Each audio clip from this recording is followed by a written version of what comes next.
നടൻ വിജയ് രാഷ്ട്രീയത്തിലേക്ക് എന്ന് സൂചന. ആരാധക സംഘടനയായ വിജയ് മക്കൾ ഏകം രാഷ്ട്രീയ പാർട്ടിയായി ഉടൻ രജിസ്റ്റർ ചെയ്തേക്കും. പാർട്ടിയുടെ അധ്യക്ഷനായ വിജയെ തിരഞ്ഞെടുത്തുവെന്നും വിവരമുണ്ട്. തമിഴക രാഷ്ട്രീയത്തിലേക്ക് മാസ് എൻട്രിക്ക് ഒരുങ്ങുകയാണ് നടൻ വിജയ്. സിനിമയും രാഷ്ട്രീയവും ഇടകലർന്നു കിടക്കുന്ന മണ്ണിൽ രാഷ്ട്രീയ പ്രവേശനത്തിന് യോജിച്ച സാഹചര്യമാണെന്ന കണക്കുകൂട്ടലിലാണ് വിജയിയുടെ നീക്കം. കഴിഞ്ഞ ദിവസം വിജയിയുടെ പനയൂരിലെ വസതിയിൽ ചേർന്ന ഭാരവാഹി യോഗമാണ് നിർണായക തീരുമാനമെടുത്തത്. പാർട്ടിയുടെ അധ്യക്ഷ സ്ഥാനത്തേക്ക് വിജയിയെ നിർദ്ദേശിച്ച കൗൺസിൽ തീരുമാനത്തെ താരം എതിർത്തില്ല.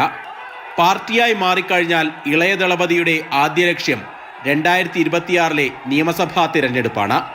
ഈ ലോക്സഭാ തിരഞ്ഞെടുപ്പിൽ മത്സരിക്കണമെന്ന യോഗത്തിൽ അഭിപ്രായമുയർന്നുവെങ്കിലും തിടുക്കം വേണ്ട എന്ന നിലപാടാണ് വിജയ് സ്വീകരിച്ചിരിക്കുന്നത്.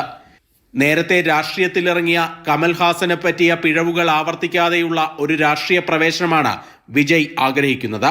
DMK അണ്ണാ DMK ചേരികളെന്ന പതിവ് ശൈലിയിൽ നിന്ന് തമിഴ് രാഷ്ട്രീയം പതിയെ മാറി ചിന്തിച്ചു തുടങ്ങുന്ന കാലത്താണ് വിജയ് രാഷ്ട്രീയ ഇന്നിംഗ്സിന് തുടക്കമിടാൻ ശ്രമിക്കുന്നതും. അണ്ണാ DMKയിലെ ചേരിപ്പോര് ആ പാർട്ടിയെ ക്ഷീണിപ്പിച്ചിട്ടുണ്ട്. ആ വിടവ് മുതലെടുക്കാനാകും വിജയുടെ ആദ്യ ശ്രമം.